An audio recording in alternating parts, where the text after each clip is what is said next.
Hey Van Dam fam, I hope everyone is absolutely amazing. I know I am. Looking forward to this talk here. On these Rvdology episodes, sometimes I talk about first level thinkers, or basic thinkers, I call them. Really, it's people that think with just the simple process of first hand experience. There's me, and there's other people interfering with me. That's really that's all they know. That's their perspective. Someone like that is real fun to drive with because they think every other car is their enemy. You know, geez, what's that guy's hurry? The fuck? I should block him in. You know what? I'm not gonna let him pass me. Instead of thinking maybe that guy's in a hurry. Maybe he has an emergency. Dude, I hope he's able to make it where he's going safely. Basic thinkers, it's not that they're dumb, they just don't know any better, and there's several reasons for that. Now, second level thinkers actually think about what other people are going through, and they consider what other people are feeling. Now, it's not just the ability to be able to understand others' feelings, it's knowing all the time and taking that into account, having that perspective. Rvdologists know, of course, that there's always different angles to everything. So if that's your perspective, then you're always going to know that someone else has something going on that you don't know about. Rvdologists know that they don't know everything. The basic thinkers, not so much. And it's not, I'm not calling them dumb. It's the majority of people. It's the easiest level of thinking without going any further into it. And if you don't train yourself to do it, especially depending on your surroundings, your environment, you know, that may just be the way that you live. Here's an example, okay? When I was a kid, me and my friend Dango used to go to the Lakeview Square Mall in Battle Creek all the time when it was built. I remember when it was a big field.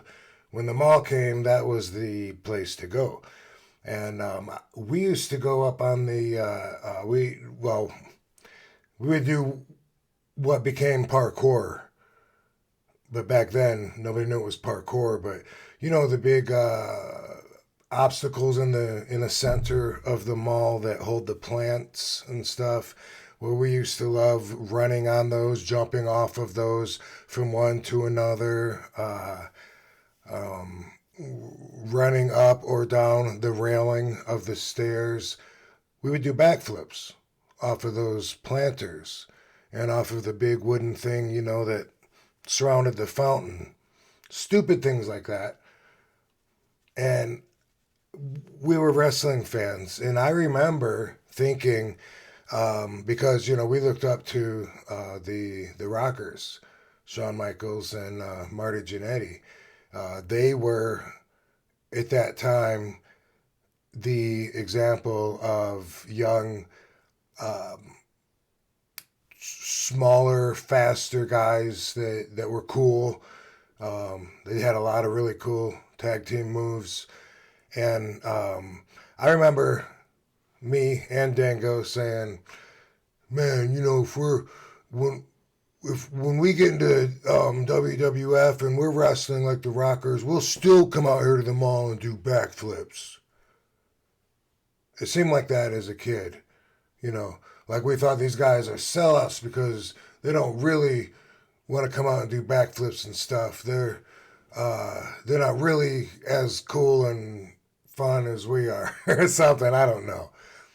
But you can see where being young and not knowing any better, My perspective was just those guys are like us but older. You know, having empathy and the perspective of actually knowing that other people have different environments and they're in a complete different situation than you, and being able to take all that into consideration as an adult. Uh, right now, I don't want to do backflips at the mall. you know, um, there's all kinds of factors I didn't know when I was a kid. So I think maybe that will help you understand what I'm talking about. Hopefully, a lot of people they'll just say, you know, how about the airplane from hell incident? Maybe you can relate to that. People saw my answer edited and placed creatively. Nonetheless, some of the fans I saw remarked about what they would have done in that situation or how they would have reported what was going on with other wrestlers acting beastly. And that's first level thinking. They don't realize that if they were ever in the position to be in my shoes or anybody's seat on that airplane, then they would have already gone through such a different life than the guy that just made that comment. Wanting to, looking up to and respecting and wanting to join this fraternity like atmosphere, just everything. You know what I mean? It's like they don't take into consideration that there's other factors because it takes thinking. Who wants to do that? Being empathetic sometimes has to do with feeling people's emotions and then also dealing with that. Sabu, one of the nicest dudes in real life that you would ever meet, one of the most generous. Let me put it that way. He's always been empathetic. When I was 18 years old and riding with him in Tennessee, USWA, RIP, Jerry Jarrett, just passed away this week. Wrestling for him. Um, Sabu would always be generous when we didn't even have any money. I remember at a gas station one time, he gave this guy $10 that was begging for money, and he only had 20. And he's like, yeah, but that guy had nothing. It's not that you owe anybody anything, but if you take into account that that they do have feelings, and if you respect that, that's a thing too. A lot of people don't respect the value of life, and again, that could be their upbringing. Could have a lot to do with a lot of things. I remember one of the very first shows that I went to. I brought my fake little brother Andy with me, and when we ate dinner, Sabu said, "I put his on my bill," and we're just kids at this point. That meant a big deal to me back then. I was like, "Whoa, why, man? I didn't bring him to stick him with you." And he's like, "That's all right. We made money tonight." He didn't make any money, so he's always been like overly generous. I would say the man's ability to feel empathy is off of the charts. I'm always disappointed in society the more I realize that people in general aren't empathetic. They really don't give a fuck about each other, and that's the way that they survive. It's just it's disappointing to me. Every time I see the scams. Every time on my cell phone, I see those scams. Your car insurance or your home warranty or your Netflix subscription's outdated. Give me your credit card. Like every time I see one of those, it makes me lose faith in humanity because I think about these people that are scamming old people out of their retirement accounts to just leave them fucked. They don't care. I don't know if you've seen the dude on YouTube that gets the scammers back, like in India and stuff. great. I love that dude. He's a hero. um, just like the guy that gets the porch pirates back. Boom. Karma. But I feel, like how because I'm so empathetic. Now I'm energy sensitive. I'm probably overly empathetic. Um, and that maybe that could be a flaw, could be seen as one. When I look at the way that people are able to completely not acknowledge other people's feelings, it's like not that far then to become psychotic. I watched the show, what is it? Alexa's talking to me. Holy shit, that scared me. Shut up, Alexa. No one's talking to you.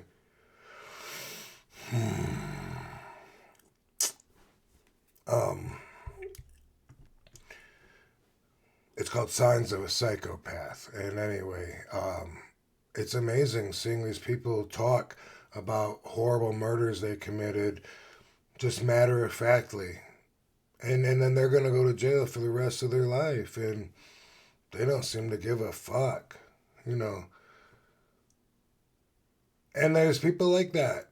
And there's people that think it's cool to be like, dude, I don't give a fuck, bro. I'll go to jail. I'm going to kill you. I don't care. I'll go to jail. Why would you want to be like that? Why would you not want to give a fuck? But again, different people have different environments that they survive in. I'm just explaining my ways here. People that are not empathetic, easy to be a racist, right?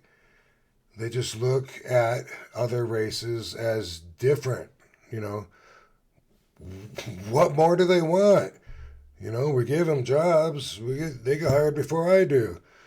People don't even realize that that's just, they don't realize what that person's life is like and that person's plight. The obstacles that person has to overcome, the diversities that person sees from all the racism on a daily basis. People only think about how it interferes with them. Basic thinkers. Maybe we need a better name for them. I don't know. A lot of cops seem to be basic thinkers. I watch a lot of YouTube videos on cops. A lot of them think they can just walk up to somebody and just give a command, and you're just supposed to respond like without even feeling any which way about it. How fucking non-empathetic is that? They just come up, turn around, put your hands behind your back. Turn around, quit resisting. Like they start out like that. Like who in their right mind would want anybody to put their arm, would want to turn around, give their back to someone, and have them cuff them up? I mean, can you explain what's going on? I mean, that's a very non-empathetic move, Like, of course, that person has feelings. Of course, that person is going to react like any person would. But also, the cops are also able to shoot people and target practice with them and violate people's rights. And so yeah, a lot of them are first level thinkers as well. And again, it's not about being able to understand that other people have feelings. It's knowing that. It's keeping that in mind. It's seeing the world like that. It's when you bump into somebody knowing that that person just got bumped into by you. Oh, excuse me. It's lacking. A lot of people don't have it. I'm going to tell you this quick little story. We were in Mexico, Katie and I. And we were with a group. And the whole time we were with the group, we all stayed together and stuff. We ended up going to this taco stand. Everybody was really hungry. These tacos looked so good. and we're watching them cook them, and there's a lot of people. It's obviously a very popular place too. And we had a bus load, and everybody's, they're getting all these I'll take 4, I'll take 6, and they're grabbing them and they're running away. And it's getting down towards the end, and I was watching, and there was like, I don't know, like maybe 6 of us, and I'm looking, and I'm starting to count the tacos that are left, right? And this other dude that was with us, that was a bit of a buzzkill for a lot of the trip. Anyway, he goes and tries to cut from everyone an order, and he says, I'm gonna get my tacos. That's all I know. Now that became an inside spot for me and Katie because of this point that I'm proving. And we'll get back to the taco guy on another story when we talk about the competitive spirit. But my instinct really was to make sure that everyone else got their tacos first. There's a bunch of girls, I don't know. I feel like a hero role when I'm walking around with a big group. I feel like if some trouble was to happen, if someone was going to rob someone or whatever, I would be the first one to try to take charge. At least that's my perspective. I don't expect everyone to take that, but my thinking is so far away from I'm going to get my tacos. And I realized that person might have been brought up where if you don't grab and you don't say and you don't grab, then you don't get. I understand that. That person might still live in a society like that, where everyone's got to fight for whatever. I'm not saying that that's wrong. I'm just telling you my way, Rvdology. And I look at, I'm going to get my tacos as being selfish, and it lacks empathy in the nature, in the action of it. We see that a lot, where we see people cutting in front of everybody or doing whatever they can to make sure that they get theirs regardless of everyone else. And we always say, oh, they're getting their tacos. Like I said, we'll talk more about that later. But for me, though, I was hungry. Everybody was hungry. He's saying he's going to get his before me. I could take offense to that. I've been waiting there. What's he saying? But anyway, that's not the way, I believe in being very passive.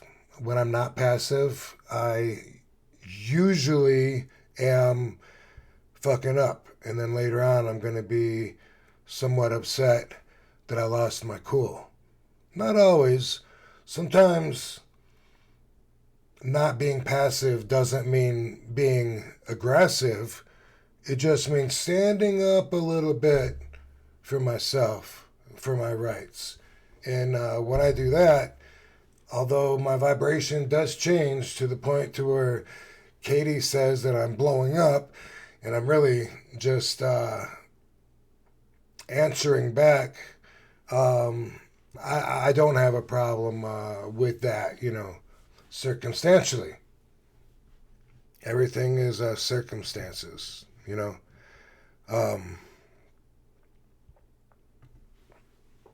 Those tacos look good, too. Damn. We all did get our tacos, though. He got his, I think, before everybody else, though. And, that guy's... One time the WWE crew was waiting to get on an airplane. We were traveling as a group. They give the group benefits. We get to board before everybody else. And the plane's a little late, so we're waiting. We're all at the gate. There's a couple military dudes in camouflage, everyone says, hey, thank you for your service. And when the airplane arrived and deboarded, the lady, trying to do us a favor, said, wrestlers, you go ahead and board. And so they let us board first, ahead of everybody, ahead of the military. These dudes that are putting their lives on the line, fighting for our freedom. You know what they do. And what do we do? I was I was kind of ashamed, I apologized to the military guy, and said, come on with us. Listen, I got on the plane, and all the other wrestlers did as well. I sat back, I don't know, 6, 7, 8 rows, and then the old people got on the airplane. And these old ladies that are using the sides of the chairs to help themselves balance and walk were surprised to see that some of the boys had taken up the first few rows. Dude, maybe that's just having your head up your ass. I don't know. It seems pretty non-empathetic, I don't want to drop any names or whatever, but I was like, Kevin, dude, fucking climb on back. Let them have the first couple rows. That was annoying. I told you I'm energy sensitive, and what I mean by that is that I have studied energy for a long time. Once you see everything as energy, like you will under a microscope, and you have a different idea of the network of just energy that everything is, everything, simultaneously at the same time. Once you see everything like that, and you put a lot more into it, sometimes it can be a disadvantage because I feel other people's sadness. And I got to tell you, some of the saddest shit for me has always been at my friends' funerals, especially when they drop that body in the ground and just seeing the wives of my best friends sitting right there in the front row and the family and hearing them scream and watching them cry. Oh, it hurts my heart so much. Makes me feel like somehow I condoned whatever happened by being a wrestler as well. It's a horrible feeling, you know.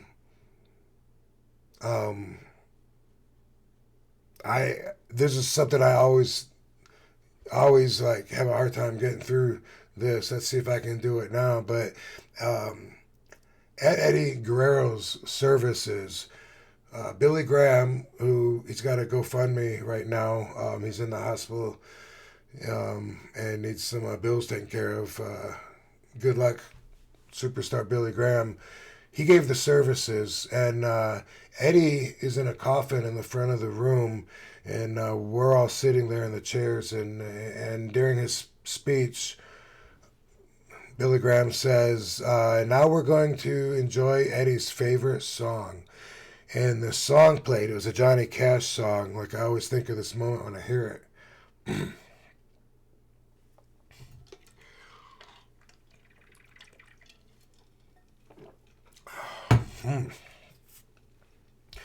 Anyway, his little daughter recognized the song. Obviously, she dances with it with Daddy because she was dancing around happy in front of the coffin, oblivious.